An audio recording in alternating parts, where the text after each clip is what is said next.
1987's Predator starring Arnold Schwarzenegger is in my top 10 movies of all time.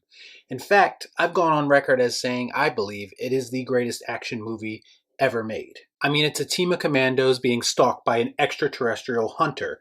What's not to like about that? It's got memorable characters, quotable dialogue, and action sequences that'll turn you into a goddamn sexual Tyrannosaurus. Just like me. The movie's great, and it pretty much tells you everything you need to know about predators, and featured the perfect action star to go head to head with the predators and still have it be believable. You son of a bitch.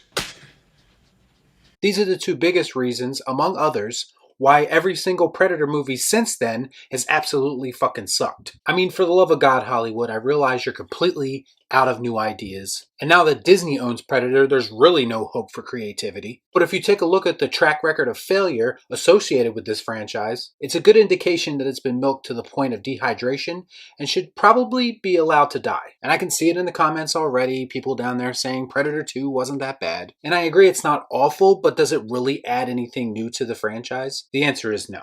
I mean, they swapped the jungle for a city, they swapped commandos for gangbangers and cops, and they swapped Arnold Schwarzenegger for Danny Glover. I mean, I like Danny Glover as an actor, but are we really supposed to take him seriously as a threat to the Predators? Especially after Arnold fucking Schwarzenegger barely escaped with his life? Oh yeah, and it's got xenomorph skulls. The thing that everybody points to. Yeah, it was great. It led us right into one of the biggest cinematic disappointments of my teenage life. You know, because there was countless AVP comics and video games that were consistently ignored, and instead we were given the slack-jawed PG-13 version of AVP. And then on the follow-up to that, they tried to return it to the R-rated roots, but it featured teeny bopper characters that I didn't give a shit about nor could take seriously. Oh, and there was all those dimly lit scenes where you couldn't even see what the fuck was going on screen. And then we come to Predators from 2010, which attempted to return the franchise to its winning formula. It had an okay premise, I suppose, dropping these abducted people who are also considered predators on Earth on this alien planet, and basically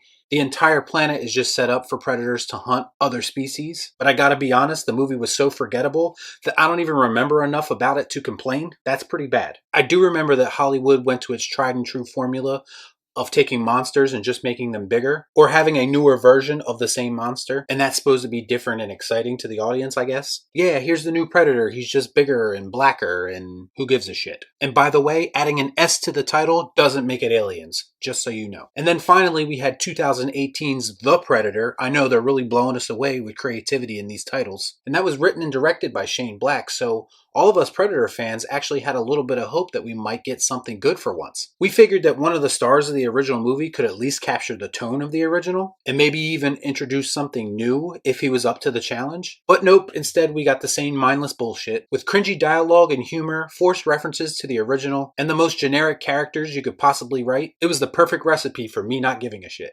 Yeah, it included some like autistic kid who wore a real Predator helmet for Halloween. It really took it back to its roots. Oh wait, they did attempt to add one new idea, and that was that the Predators were basically harvesting our DNA so they could splice it with their own and possibly improve themselves. Yeah, that's exactly what the perfect killing machine needs. It needs to be spliced together with us. Oh, and right at the end of the movie, they had the big tease of the Predator killer suit, which looks like something that would be more at home in an Iron Man movie. Yeah, let's make Predator more like Marvel. That'll put asses in the seats. And now we got word this week that a brand new Predator movie is in development. It's rumored to take place during the American Civil War, and the director of 10 Cloverfield Lane is attached to direct. Don't get me wrong, I do like 10 Cloverfield Lane, but I also like some of Shane Black's work, and that didn't really turn out too well. Setting it in a different time period does sound slightly intriguing to me, but will they really add anything new to the franchise? I highly doubt it. Because once again, I don't think there's anything new you can add to the franchise that hasn't already been tried and failed. The Predator franchise isn't a franchise in my opinion. It's one movie. As far as I'm concerned, the rest of this shit does not exist. I'll probably watch the new one at some point because I have a YouTube channel and I review movies and that's what I do here. But I'm not optimistic and I don't have high hopes for it at all. Why would I? Because this movie is going to be completely unnecessary just like the rest of them.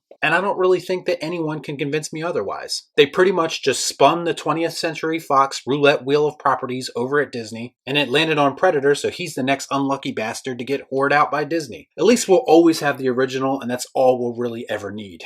The original Predator acts as a snapshot of a time in Hollywood when people took chances, were willing to be creative, and put out classic movies that stood the test of time. Something that I fear we will never experience again, especially with the way that modern Hollywood operates. Honestly, I hope I'm wrong, but only time will tell. So let me know what you thought about all this in the comments down below. As always, please like, comment, share, subscribe to the channel, hit that bell for notifications, and I'll see you next time right here on Real Shift.